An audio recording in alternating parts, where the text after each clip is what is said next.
लेकिन अब सवाल यहां पर यह है कि ईरान ने 2 दिन की खामोशी के बाद अचानक जॉर्डन में अमेरिकी बेस को निशाना क्यों बनाया। इससे पहले इस जंग में अभी तक हम यह पैटर्न देख रहे थे कि जब भी सीजफायर की स्थिति बनती थी तो पहले एडवांटेज अमेरिका ले जाता था और अमेरिका हमले की शुरुआत करता था।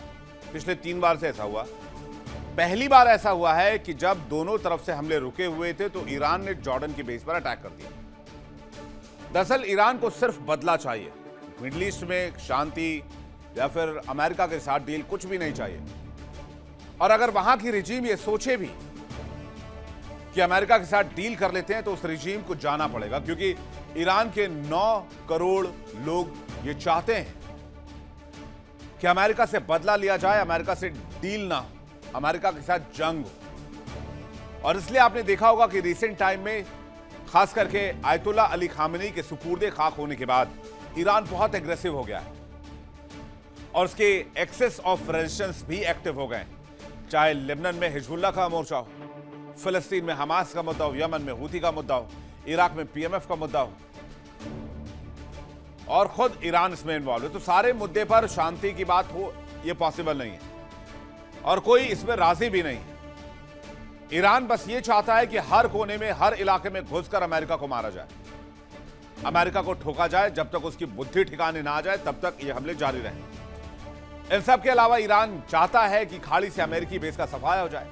ईरान चाहता है कि इतना मिसाइल दागे कि खाड़ी के देश ही उब जाएं और खुद ही कह दें कि अमेरिका को थैंक यू वेरी मच, आप अपने एयरबेस लेकर यहां पर जाइए, अपने सैन्य बेस लेकर यहां से जाइए। हालांकि अभी सीरिया, इराक से अमेरिकी बेस और सैनिकों के हटाए जाने की बात सामने आई। कतर से भी सैनिकों के हटाए जाने की बात सामने आई। अंदर की बात यह भी है कि खाड़ी के कुछ और देश अमेरिका से बात कर रहे हैं कि आपकी वजह से हमारी जान भी खतरे में है, आप अपने बेस को प्रोटेक्ट नहीं कर पा रहे हैं, तो आप खाड़ी के देशों की रक्षा क्या करेंगे। ईरान जंग के बीच मिडिल ईस्ट में अमेरिका ने अपनी सैन्य ताकत बढ़ाने का फैसला किया है, लेकिन अब ईरान के जंग से वो निकलना भी चाहता है। अमेरिका खुद कंफ्यूज है, दोनों बातें कॉन्ट्राडिक्टरी हैं। कभी ट्रंप कहते हैं हम हमला नहीं करेंगे, कभी कहते हैं हमला करेंगे, इतना बड़ा हमला करेंगे ईरान का भूगोल बदल देंगे। मिडिल ईस्ट में अभी वर्तमान में करीब 50,000 के आसपास अमेरिकी सैनिक हैं। इसके अलावा 20 अमेरिकी युद्धपोत और 2 एयरक्राफ्ट कैरियर हैं। इसके अलावा ब्रिटेन और फ्रांस का युद्धपोत भी खाड़ी, ओमान और लाल सागर के पास तैनात है। चलिए आपको बताते हैं इस वक्त मिडिल ईस्ट में कहां कहां पर कितने सैनिक और सैन्य बेस मौजूद हैं अमेरिका के। अगर देश के लिहाज से देखें, जरा फुल स्क्रीन आप देखिए। कुवैत में 13,000 से ज्यादा सैनिक तैनात हैं कैंप आरिफ जान में। कतर में 10,000 से ज्यादा सैनिक है अल-उदैद एयरबेस पर।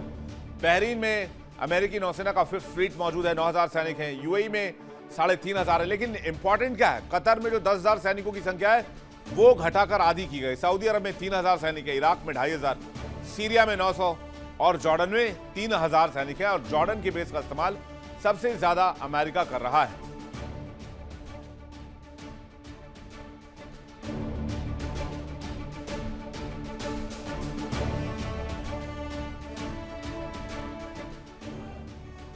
अमेरिकी सैन्य बेसों को हटाने के साथ साथ ईरान अपने नेता आयतुल्ला अली खामेनी की मौत का बदला चाहता है। तो ईरान के 2 टारगेट हैं। लक्ष्य नंबर 1, आयतुल्ला अली खामेनी की मौत का बदला। जब तक यह बदला नहीं होगा तब तक ईरान नहीं रुकेगा। और लक्ष्य नंबर 2, अमेरिकी बेस का मिडिल ईस्ट से सफाया, या इसको ऐसे भी देख लीजिए कि अमेरिकी वर्चस्व का खाड़ी से खात्मा। ईरान की जनता भी यही चाहती है। ईरान अपने प्रॉक्सी पर एक्शन का भी बदला चाहता है और इसी वजह से ईरान ने इस बार पहले हमला करने का फैसला किया। जंग में ईरानी प्रॉक्सी खुलकर मैदान में आ चुके हैं। ईरानी प्रॉक्सी की वजह से, भौगोलिक स्थिति की वजह से आज तक ईरान जंग में टिका हुआ है, जबकि 5 महीने में अमेरिका इतनी दूर आकर लड़ाई लड़ते लड़ते थक चुका है, हांफने लग गया है। ईरान के सबसे प्रमुख प्रॉक्सी और ईरान समर्थित सशस्त्र संगठन, जिन्हें ईरान एक्सेस ऑफ रेजिस्टेंस कहता है, वो भी जंग में पूरी तरीके से आ चुके हैं और इसी की वजह से ईरान अब और आक्रामक दिख रहा है।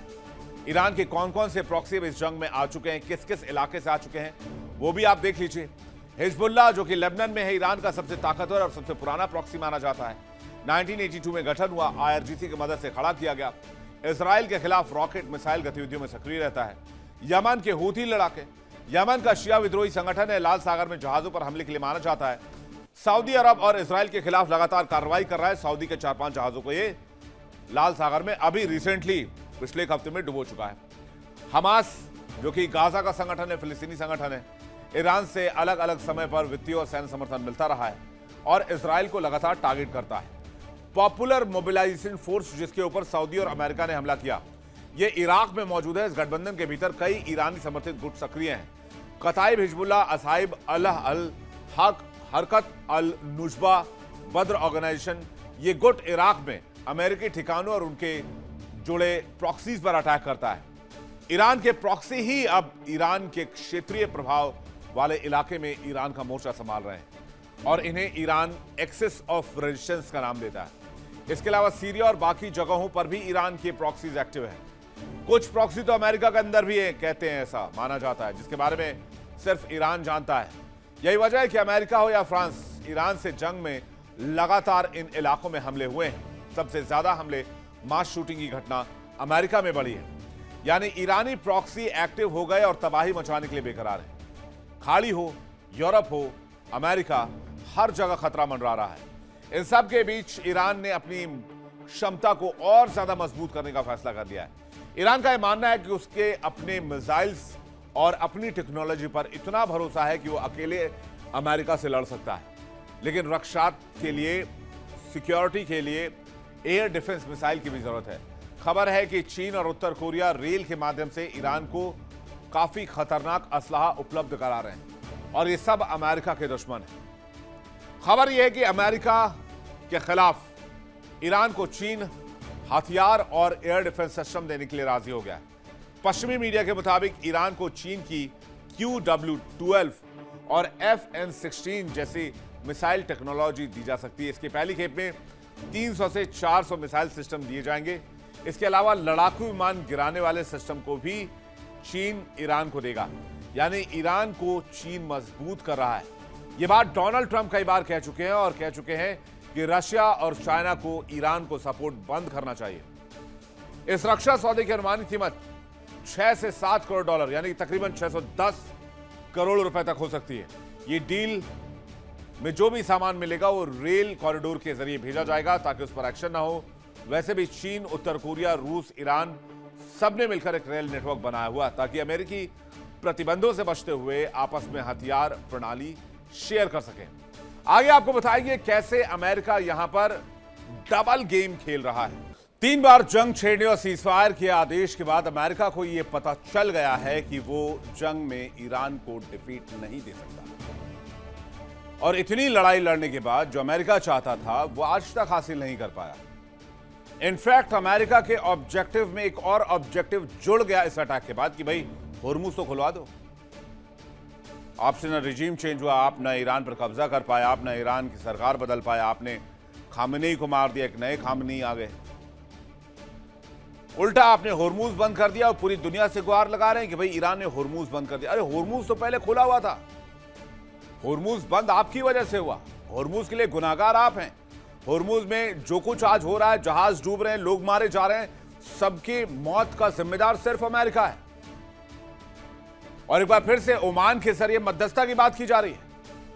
ओमान ने हाल में एक MOU बनाया जो ईरान, अमेरिका दोनों को भेजा गया, जिसमें बात है कि ईरान और ओमान दोनों मिलकर होर्मुज को कंट्रोल करेंगे, लेकिन उसमें फीस तय नहीं होगा।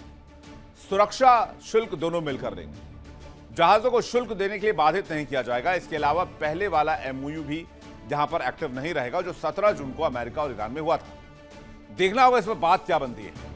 एक और ट्रंप प्रशासन बातचीत चाहता है, दूसरी ओर खतरनाक प्लानिंग भी जारी है। व्हाइट हाउस में नेतन्याहू ट्रंप की मुलाकात हुई है 90 मिनट तक। इस मुलाकात में ईरान पर प्रहार करने की रणनीति बनी है, यह भी कहा जा रहा है। व्हाइट हाउस में अमेरिकी राष्ट्रपति ट्रंप और नेतन्याहू के बीच रणनीति में क्या कुछ डिस्कस हुआ है जो सोर्सेस बता रहे हैं वो समझ लीजिए। 90 मिनट तक ये बातचीत चली है। काफी तल्खी रही क्योंकि 36 का आंकड़ा बना हुआ था इजराइल अमेरिका में। फिर दोनों ने कहा कि भाई सकारात्मक मुलाकात रही है। ईरान के साथ जारी युद्ध पर, क्षेत्रीय सुरक्षा पर चर्चा की गई है। इजराइल हिजबुल्लाह संघर्ष को लेकर भी बातचीत हुई क्योंकि अमेरिका बार बार ये कहता रहा कि भाई आप हिजबुल्लाह पर हमले रोको। अमेरिका इस लड़ाई से निकलना चाहता है। नेतन्याहू ने परमाणु कार्यक्रम को लेकर चिंता जाहिर की। नेतन्याहू ने ईरान पर दबाव बनाए रखने की बात कही। नेतन्याहू ने कहा ईरानी यूरेनियम पिकेक्स माउंटेन के नीचे मौजूद हो सकता है और वहां पर हमला करने की रणनीति बने। ईरान पर फाइनल प्रहार करने की रणनीति भी बनी, नया टारगेट खोजने उसे तबाह करने की रणनीति भी बनी। साफ है ईरान के खिलाफ अमेरिका, इजराइल एक बार फिर से कुछ पका रहे हैं, कुछ बड़ा हमला प्लान कर रहे हैं, एनरिच्ड यूरेनियम को ढूंढ रहे हैं। लेकिन क्या एनरिच्ड यूरेनियम ईरान ने पिकेक्स माउंटेन के नीचे ही रखा है, इस बारे में किसी के पास कोई जानकारी नहीं है। मोसाद के हाथ खाली हैं, CIA के हाथ खाली हैं, तमाम खुफिया एजेंसी यहां पर आकर फेल हो जाती हैं। एक संकेत यह भी है कि जैसे नेतन्याहू से ट्रंप की मुलाकात हुई, ट्रंप ने पोस्ट कर कहा अगर ईरान नहीं मानता है तो पिकेक्स माउंटेन पर हमला कर देंगे और वहां से यूरेनियम निकाल कर ले जाएंगे। यानी इजराइल इस बात को कंफर्म कर रहा है कि एनरिच्ड यूरेनियम पिकेक्स माउंटेन के नीचे ही मौजूद है। अब जिस जगह पर अमेरिका हमले की बात कह रहा है वहां पर कई बार बमबारी कर चुका है और बंकर बस्टर बम मारने के बाद भी उस पहाड़ को हिला नहीं पाया है। जान लीजिए पिकेक्स माउंटेन के बारे में।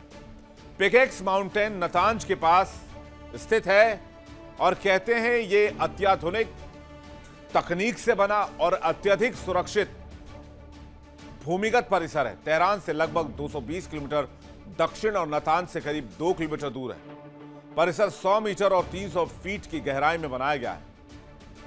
ठोस पहाड़ की ग्रेनाइट चट्टान के नीचे काट कर इसे बनाया गया है और 300 फीट के ग्रेनाइट चट्टान को भेद पाना किसी बंकर बस्टर बम की कुवत नहीं है। कहते हैं जितने भी संवेदनशील परमाणु सामग्री है, एनरिच्ड यूरेनियम है जो हाईली एनरिच्ड है, ओवर 60% तक है, उनको पिकेक्स माउंटेन के नीचे ही रखा गया है। पश्चिमी देशों को, इजराइल को शक है कि यूरेनियम संवर्धन की तैयारी यही हो रही है और यही यूरेनियम एनरिच कर रहा है ईरान। ईरान का कहना है कि सुविधा का इस्तेमाल सुरक्षित सेंट्रीफ्यूज निर्माण के लिए कर रहे हैं। अमेरिका ने इस परिसर को लेकर कई बार चिंता और चेतावनी दोनों जाहिर की। पिकेक्स माउंटेन को ईरान के सबसे सुरक्षित परमाणु ठिकानों में गिना जाता है। अब ये इजराइल का फॉर्मूला है कि भाई पिकेक्स माउंटेन को गिरा दो तो आपका काम बन जाएगा। तो इजराइल ने पिछले बार भी फंसाया। इजराइल ने कहा आयतुल्लाह अली खामनेई को मार दो, ईरान का रिजीम आपके हाथ में आ जाएगा। और इस बार कह रहा है पिकेक्स माउंटेन को उड़ा दो, आपका जो है परमाणु वाला काम पूरा हो जाएगा।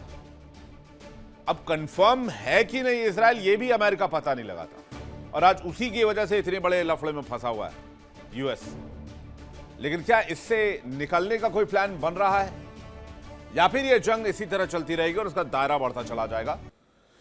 आज के सिचुएशन में ये वॉर अब नॉर्मल नहीं है, अब ये वर्ल्ड वॉर का सीन बन रहा है। जंगी फ्रंट का दायरा बढ़ता जा रहा है और 2 फ्रंट दिखने लगे हैं। वर्ल्ड वॉर 3 के 2 फ्रंट कैसे हैं, ग्रुप ए, ग्रुप बी किस तरह से फंक्शन करेगा, वो जरा नजर डाल लीजिए। ग्रुप ए में America, Ukraine, Britain, France, Italy, Saudi और नेटो। अगर अमेरिका जंग में आया तो नेटो का आना लाजमी है, यानी कि पूरा वेस्ट, अमेरिका और उसके साथ साथ सऊदी। ग्रुप बी में ईरान, रूस, अफगानिस्तान, चीन। हालांकि चीन डायरेक्टली इस वॉर में इन्वॉल्व होगा, इसको लेकर भी डाउट है। और अगर रूस आएगा तो बेलारूस आएगा और इराक में अटैक शुरू हो चुका है तो अफगानिस्तान भी साथ आ सकता है। तो ग्रुप बी और ग्रुप ए में मोस्टली जो देश हैं, जैसे अमेरिका जंग में है, यूक्रेन जंग में है, ब्रिटेन ने युद्धपोत भेजे, फ्रांस ने युद्धपोत भेजे, इटली ने अपने जो बेसिस हैं उसके इस्तेमाल की इजाजत दी, सऊदी ऑलरेडी अटैक शुरू कर चुका है। तो ये सब वॉर में आ चुके हैं। अब बचा कौन कौन है? जो न्यूट्रल है, जिनका जो रास्ता है वो जंग की तरफ नहीं जाता, जो शांति की बात करते हैं। कुल मिलाकर कहें तो जंग का दायरा बढ़ता जा रहा है और जंग किसी के कंट्रोल में नहीं है और ऐसे ही विश्व युद्ध पनपता है। हर फ्रंट का गुस्सा बढ़ता है। ईरान का अग्रेशन, सऊदी का हमला, अमेरिका और इजराइल की प्लानिंग। देखिए इंडिया डेली 24/7 अब आपके स्मार्ट टीवी पर। इंडिया डेली मौजूद है सभी डिजिटल प्लेटफॉर्म पर लाइव और लगातार। इंडिया डेली 24/7 हर दिन राष्ट्र को समर्पित।